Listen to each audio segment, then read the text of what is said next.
સુરત સહિત ગુજરાતના શિક્ષકોના જૂની પેન્શન યોજના લાગુ કરવા તથા અન્ય પડતર પ્રશ્નોને લઈ આંદોલન કરાયા હતા અને સમાધાન પણ થયું હતું, પરંતુ સમાધાન મુજબના પ્રશ્નોનો ઉકેલ ન આવતા આજે સુરત શિક્ષણ સમિતિના યુનિયનો દ્વારા માંગણી સાથે મહામતદાન, પેનડાઉન અને ચોકડાઉન કાર્યક્રમ હાથ ધરાયો છે। આગામી 9મી માર્ચે 1 લાખથી વધુ શિક્ષકો કર્મચારીઓ ભગવા વસ્ત્રો, ખેસ, જય શ્રી રામ નામની પતાકા, સાફા પહેરી ગાંધીનગર જવા માટેની તૈયારી પણ થઈ ગઈ છે।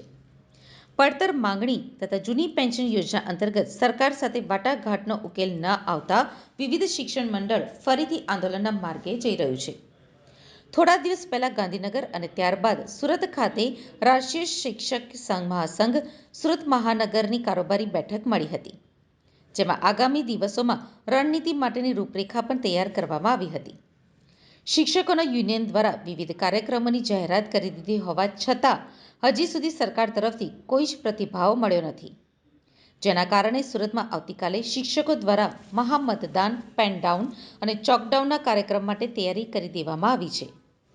આ ઉપરાંત મહાનગરના 44 કેન્દ્રો પર મતદાન કરવા અને તેના પોલિંગ સ્ટાફની પસંદગી કરવા બાબતે હોદ્દેદારો સાથે ચર્ચા કરી ઝોનલ અધિકારી તેમજ સબ ઝોનલ અધિકારીની સર્વસંમતિથી નિમણૂક કરવામાં આવી હતી અને પોલિંગ સ્ટાફ અને મતદાનની ગણતરી માટે પણ કવાયત શરૂ કરી મતદાન મથક પણ જાહેર કરી દેવામાં આવ્યા છે।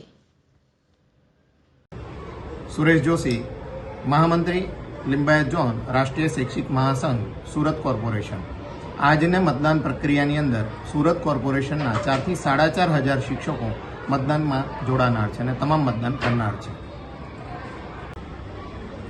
नमस्कार, मारू नाम महेशभाई एम पटेल, राष्ट्रीय संयुक्त मोर्चाना सूरत शहरना संयोजक तरीकेनी जवाबदारी।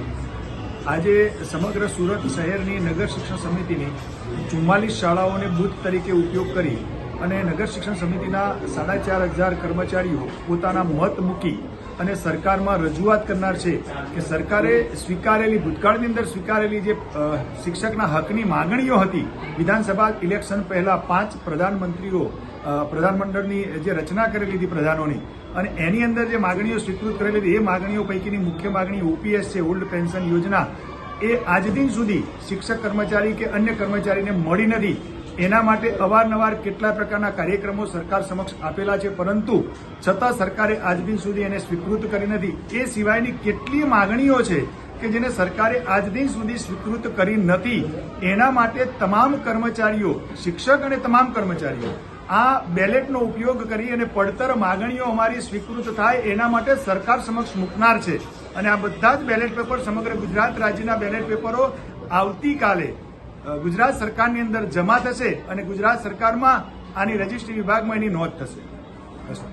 સમગ્ર ગુજરાતની અંદર શિક્ષક સહિત અન્ય કર્મચારીઓ ઓલ્ડ પેન્શન યોજના લાગુ કરવા અને અન્ય પડતર પ્રશ્નો જેવા કે 7મા પગાર પંચ મુજબના ભથ્થાઓ જારી કરવા, મહિલાઓની પ્રસ્તુતિ રજા જે 1996થી બાકી છે એને સળંગ ગણીને એનો લાભ આપવો, એચટાટના બદલી નિયમો એ ઝડપથી જાહેર કરવા, એ સિવાય આ એનપીએસ અંતર્ગત જે 300 રોકડ સ્વરૂપે જે રજાઓ છે એને રોકડમાં રૂપાંતર કરવું, એ સિવાય આપણે મહાનગરપાલિકા, નગરપાલિકા કેટલી એમાં 4200 ગ્રેડ પેનો પ્રશ્ન હજુ પણ પેન્ડિંગ છે એ પણ ઝડપથી પૂર્ણ કરવો અને બાકી બધી જે પડતર માંગણો છે એ ઝડપથી પૂરી થાય એ માટે આ આંદોલન કરવામાં આવે છે। મારું નામ ડૉક્ટર દિનેશ વાઘ, રાષ્ટ્રીય સંયોજક રાષ્ટ્રીય સંયુક્ત મોરચા, સુરત શહેર।